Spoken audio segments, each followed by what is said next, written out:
E aí, galera massa, tudo bem com vocês? Mais uma aula de literatura, professor Patrick aqui. Aula passada, expliquei para vocês o romantismo brasileiro, quesito poesia. Aula de hoje eu vou estar ainda esmiuçando sobre o romantismo no Brasil, só que no quesito prosa. Professor, o que é prosa? Prosa, os textos apresentados em parágrafos, beleza? Vem aqui comigo, ó, vou estar compartilhando nosso material agora, esse material que você tem acesso, esse material que vai estar aí na sua mão, para que você possa revisar, observar cada aspecto aqui muito importante para a sua aprovação, o aspecto da prosa no romantismo brasileiro. Vem aqui comigo, ó. Professor, vai ter alguns aspectos diferentes em relação à poesia? Vai sim. Preste atenção aqui comigo, ó. Poesia, texto apresentado em versos. Prosa, texto apresentado em parágrafos. Olha só que detalhe. Eu vou estar na aula de hoje apresentando a prosa, explicando de maneira bem objetiva, maneira bem prévia, algumas obras, as principais obras que se encaixam aqui nesse contexto. Ó, o contexto histórico, aula de número 12, a aula sobre a prosa, romantismo brasileiro. Patrick, a poesia, né, iniciou no Brasil em 1836, não foi isso? 1836, a poesia, com, né, a publicação Suspiros Poéticos e Saudades, conforme eu expliquei a aula passada. A prosa aqui no Brasil vai estar iniciando em 1844. 1844, com a publicação, né, do romance A Moreninha, Joaquim Manuel de Macedo. Obra que vai estar inaugurando aqui, puxando a cortina para a prosa romântica do nosso país. Vem aqui comigo, ó. A apresentação, de maneira bem objetiva, de maneira bem ideal, para que você entenda como é classificada a divisão e por que as obras vão estar esmiuçando essas temáticas. A prosa foi a grande novidade da literatura na era nacional. Com a liberdade de expressão e criação que o romantismo pregava, surgiram grandes escritores. Estes foram influenciados por um público leitor que se criava através da classe social denominada de burguesia, ou seja, professor, a elite aqui. Em relação à nossa prosa, a poesia foi dividida, né, classificada em 3 gerações, 3 fases. A prosa aqui já vai ser classificada em 4 vertentes. Olha só que interessante. Urbana ou de costumes, a indianista, a histórica e a regionalista.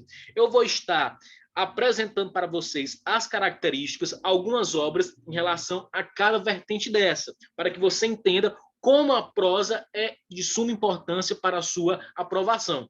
O único escritor, ou seja, professor, o maior prosador romântico do nosso país é José Martinho de Alencar. Como assim, Patrick? O único escritor?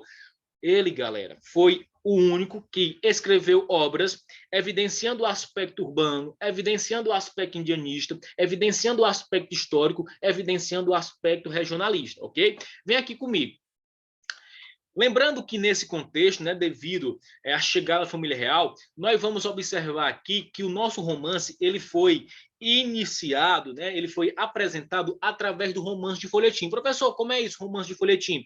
Era aquelas histórias que eram apresentadas constantemente, diariamente. E o leitor começou a ter o hábito de ler, começou a gostar de ler. Ou seja, ele comprava a historinha para começar a entender toda a narrativa ali, todo o desenrolar do romance. Ou seja, professor, o romance que nós cultivamos hoje, ele foi incrementado aqui, implantado pelo romance de folhetim.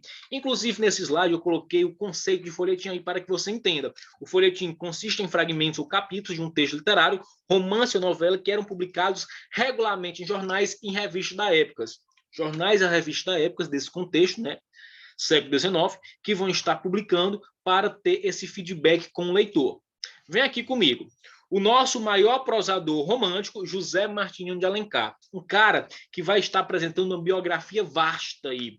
E você pode observar que José Martinho de Alencar vai ter essa atenção literária justamente para ter esse feedback com o leitor. Ele vai escrever obras aqui que explicam, de fato, esse contexto, que explica o índio, que explica o aspecto urbano, que explica o aspecto regional, que explica o aspecto histórico. Olha só, se você já ouviu falar na praia de Iracema, por que será que tem esse nome? Porque vai fazer uma certa intertextualidade com a obra de José de Alencar, que eu vou estar explicando mais adiante. Iracema, A Virgem do Lábio de Mel. Escritor muito importante aqui. Coloque na sua cabeça, o maior prosador romântico do nosso país, quesito prosa, José Martins de Alencar. Vem aqui comigo. Se a gente observar, a prosa romântica, ela vai estar evidenciando alguns aspectos. Ela é dividida em 4 vertentes, como eu já falei anteriormente. O romance urbano, que trata da vida burguesa nas cidades, em especial a capital do Império, o Rio de Janeiro. O romance indianista, né, que a gente vai observar 3 obras fantásticas, Iracema, o Birajara e o Guarani, que segue o mesmo princípio da poesia, isto é, busca no índio aspectos próprios para a formação da nacionalidade brasileira. O romance sertanejo, que vê no homem do sertão elementos também tipicamente nacionais, sobretudo pela aproximação que estabelece entre sertanejo e o indígena. E o romance histórico, né, que procura recuperar ficcionalmente aspectos que colaboram para a formação do país. Ou seja, professor, a prosa romântica aqui do nosso país vai estar sendo dividida nesses 4 aspectos. O romance urbano, o romance indianista, o romance sertanejo, o romance histórico, ok? Vem aqui comigo, ó. Respira fundo, eu vou estar detalhando agora cada uma delas, apresentando obras, ó, que eu tenho certeza que você vai ficar curioso. Rapaz, Patrick explicou já o Birajara, eu vou procurar ler. E é isso que eu vou estar fazendo aqui, né? Devido ao tempo, não tem como eu me aprofundar aí muito nas obras, eu vou estar apresentando apenas aquela parte crucial, aquela parte que vai chamar a sua atenção, você vai ficar curioso e eu tenho certeza que você vai procurar ler a obra. Vem aqui comigo. Os romances indianistas. Professor, como é que vai ser esse romance? Romances indianistas fazem parte de um projeto de criação e valorização da cultura nacional, a qual coloca o índio como símbolo de brasilidade, expressando características como heroísmo, coragem e pureza. 3 obras cruciais aqui para que você possa entender o romance indianista. O Guarani, Iracema e o Birajara. As 3 obras fantásticas foram publicadas, lançadas, apresentadas por José Martins de Alencar. Patrick, o Guarani, como é esse romance? Galera, falando bem rápido para você. Você não vai se arrepender em ler o Guarani. O primeiro romance da trilogia indianista, José de Alencar, foi publicado originalmente em folhetim, sendo lançado em livro no mesmo ano, em 1857. Na obra Guarani, o romancista possui uma preocupação com a descrição minuciosa, não só dos elementos da natureza, mas também das referências temporais e espaciais, tendo feito pesquisa em documentos históricos.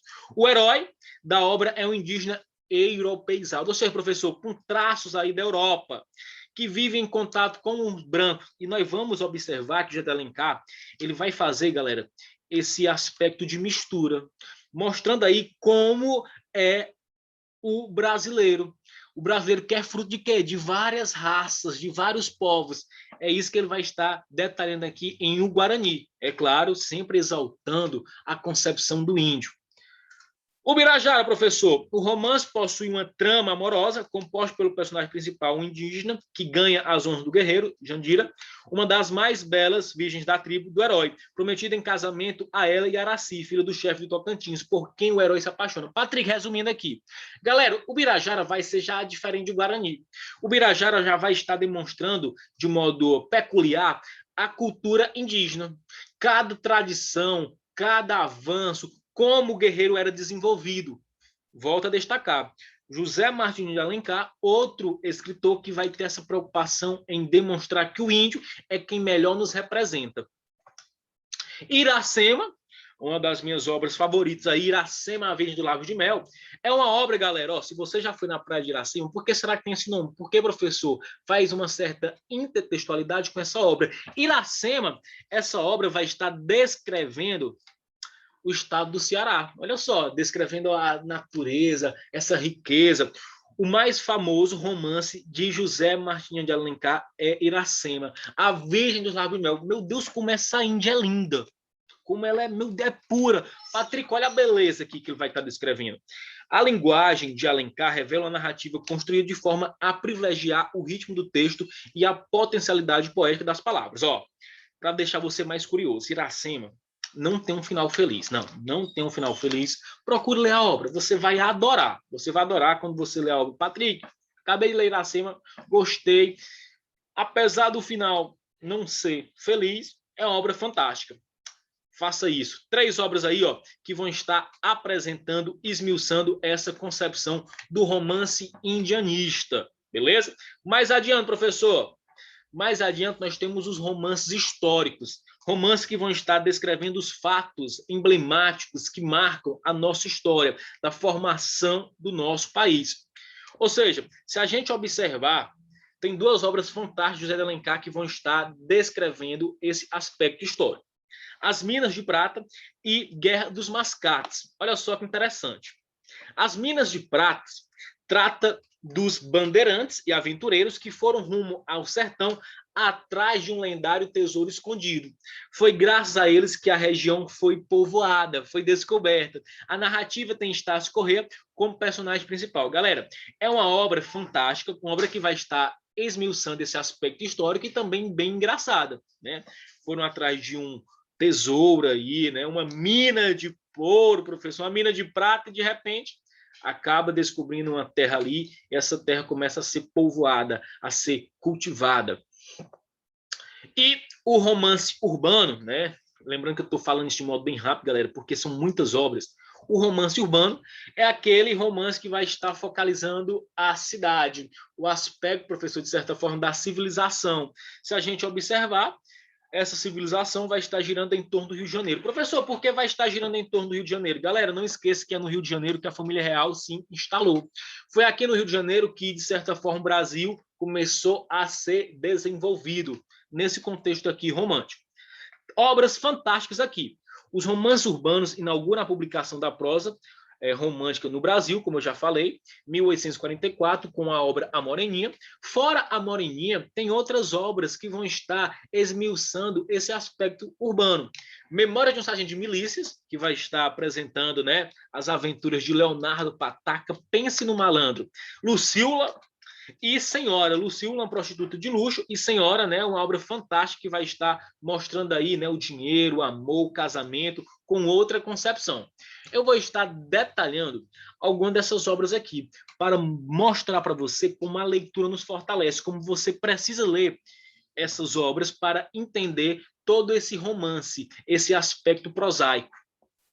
O enredo da obra Moreninha inicia com uma aposta feita entre os amigos Felipe e Augusto, estudantes de medicina, e a aposta é o seguinte: se Augusto voltasse do feriado de Santana sem se apaixonar por nenhuma moça, Felipe escreveria um romance.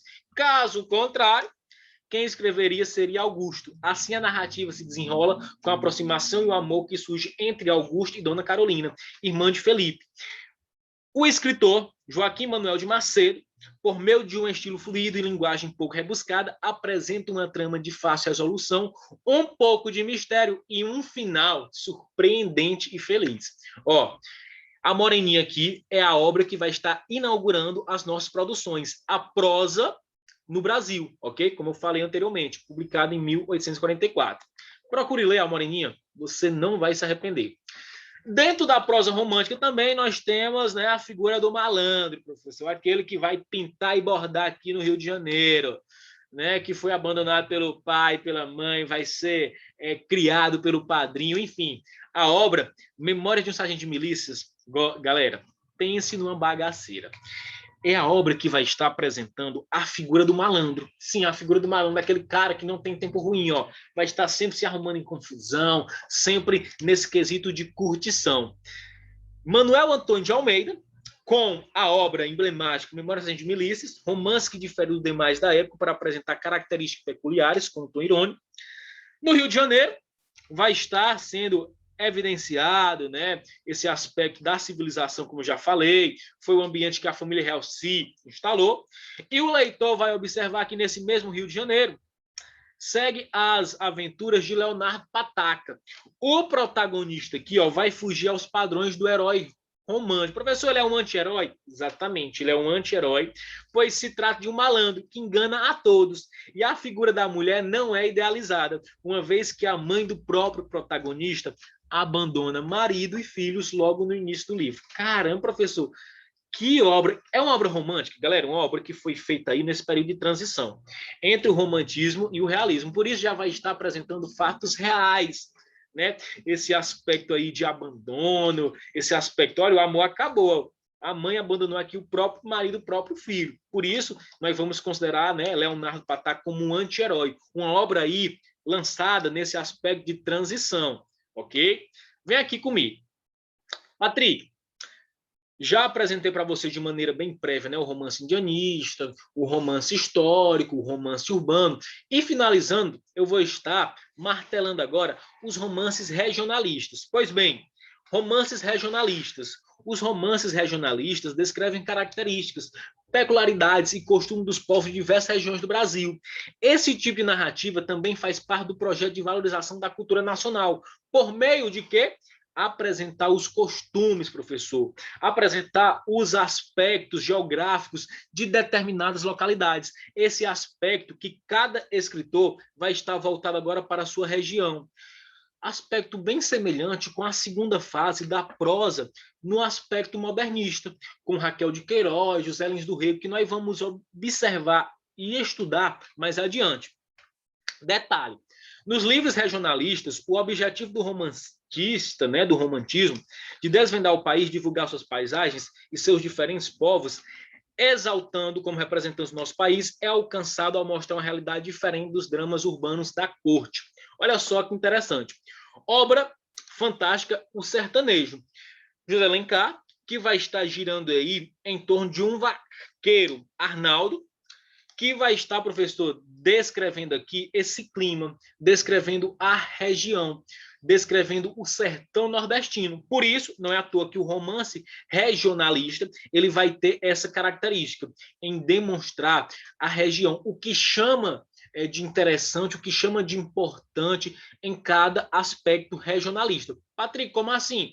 Como eu falei, mais adiante, quando a gente estiver estudando o modernismo, na segunda fase, que a gente vai observar Raquel de Queiroz descrevendo o estado do Ceará, a seca, que a gente vai observar José Lins do Rego descrevendo a Paraíba, o aspecto do engenho, é o mesmo aspecto aqui, o mesmo aspecto já foi exposto aqui, ou seja, o escritor agora, sua preocupação maior é demonstrar para o leitor que a sua região é importante, que a sua região é rica. Ele vai estar descrevendo onde, de certa forma, ele nasceu, onde, de certa forma, ele foi criado. Outra obra interessante, né, obra escrita por Visconti, é Inocência. Uma obra que você precisa ler. Uma obra que vai mostrar que o amor, galera, o amor é algo que não tem conceito. É algo que vai estar sempre sendo apresentado por instinto. Olha só que interessante. Além do Nordeste, outras regiões são temas dos romances regionalistas. Ou seja, professor, abordando os costumes e as paisagens da região centro-oeste, Visconde, na obra Inocência, vai estar destacando esses aspectos. O enredo, a organização do romance, apresenta uma história de amor envolvendo Cirino, farmacêutico que se dizia médico, Inocência, uma bela moça do sertão de Mato Grosso. A moça é filha de Pereira, fazendeiro que na obra representa a mentalidade do homem do sertão. O romance entre Cirino e Inocência é frustrado, pois a jovem já é prometida em casamento a Manecão. Caramba, Patrick, e depois que ela foi prometida, o que é que vai acontecer? Não vou dizer, você vai ler a obra e você, ó, uma das obras mais importantes que eu já li. A Inocência ensina muitos paradigmas da vida, ensina, como é que eu posso dizer, muitas oportunidades. Vai estar detalhando aqui, professor, contextos completamente assim, surreais, completamente, professor, fora da nossa mentalidade. Obra fantástica que, se você ler, você não vai se arrepender, tenho certeza absoluta. Galerinha, então é isso, né? Apresentando de maneira bem objetiva essas obras para vocês, né? O romance, quesito prosa. Como eu falei, não tem segredo. Para que você entenda a prosa, você precisa ler as obras. Você precisa ler Iracema, você precisa ler Inocência, você precisa ler As Minas de Prata, você precisa ler Senhora, Lucília. Obras aqui que vão estar apresentando esses aspectos, aspectos contemporâneos, né, de certa forma assim, contemporâneos do século XIX, que foi o século que o romantismo foi apresentado para nós, e você vai observar que essas obras elas são constantemente apresentadas nos vestibulares, são constantemente colocadas como leituras obrigatórias. Se você pega o vestibular da UPE, se você pega o vestibular da UEMA, você vai ver que a literatura ela vai estar girando sempre em torno de quê? De livros, em torno de leituras. E para que você entenda esse contexto, para que você consiga se colocar mais presente, entender a literatura como ela é de fato apresentada, você precisa ler as obras, viu? Tirar aí, sei lá, 1 hora cada dia do seu cronograma de estudo e começar a ler uma obra literária vai ajudar e muito você a entender esse contexto, fortalece o seu repertório aí para a redação. Ou seja, a literatura aqui, a nossa disciplina, é uma disciplina fantástica. Dentre as obras que eu apresentei hoje para vocês aí, eu espero que você possa selecionar alguma, procurar o PDF, tem muitos PDFs na internet, e executar a leitura. Ler, observar a linguagem, a importância do autor, a temática, conseguir classificar. Patrick, eu li uma obra aqui romântica, só que eu não sei se ela é o romance urbano, o romance regionalista, o romance indianista, que através da leitura você vai estar estudando e se preparando, né, para o Enem. O Enem está chegando, ó. Vamos embalar de fato nessa nossa preparação, vamos em busca de muitas aprovações. Lembrando que esse material você vai ter acesso, vai estar disponível para que você possa revisar e qualquer dúvida, qualquer indagação, é só me procurar, mandar mensagem aí no grupo. Ó, beijo grande aí, até a nossa próxima aula, fiquem com Deus. Valeu!